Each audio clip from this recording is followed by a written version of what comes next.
আমি এখানে যে মেসেজটি দিতে চাচ্ছিলাম, দুই শ্রেণীর মানুষের জন্য দোয়া করা হারাম, যেটা হাদিস অনুযায়ী বোঝা যায়।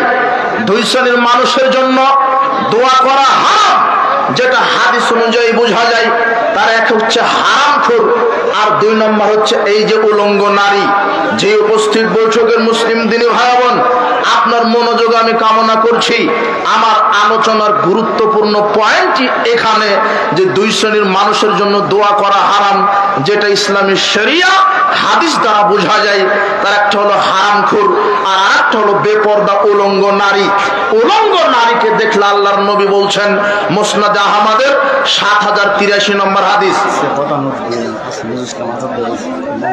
আচ্ছা আচ্ছা, উনি আসছে, ওনাকে বসতে দেন, আপনি বিশৃঙ্খলা করেন না। উনি সম্মানী মানুষ, ওনাকে সম্মানের সাথে, বিনয়ের সাথে, নম্রতার সাথে, শিষ্টাচারের সাথে একদম সাইলেন্ট পরিবেশে তাকে বসার সুযোগ করে দেন। ওনার সময় উনি কথা বলবেন, আমরা বিশৃঙ্খলা দেখতে চাচ্ছি না। আপনি এই দিকে লক্ষ্য করেন। বলছিলাম, উপস্থিত বৈঠকের মুসলিম দিনী ভাই বোন, হাদিস থেকে বোঝা যায় দুই শ্রেণীর মানুষের জন্য দোয়া করা হারাম। হাদিস থেকে বোঝা যায় দুই শ্রেণীর মানুষের জন্য দোয়া করা হারাম। তার একটা আমি বলেছি, বলেন তো মনে আছে কিনা?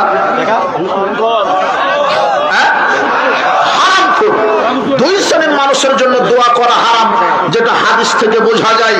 তার এক হচ্ছে হারামখোর, যারা জনগণের টাকা চুরি করে, যারা সুদ খায়, যারা ঘুষ খায়, যারা দুর্নীতির সাথে জড়িত আছে, যারা মাদক সেবন করে, বিড়ি সিগারেট, জর্দা, গুলিয়া বা ফেন্সিডিল, এদের জন্য দোয়া করা হারাম। তবে একটা দোয়া করবেন, আল্লাহ এই হারামখোরকে তুমি হেদায়েত দান করো। হেদায়েতের দোয়া করবেন, এছাড়া অন্য কোনো দোয়া করা যাবে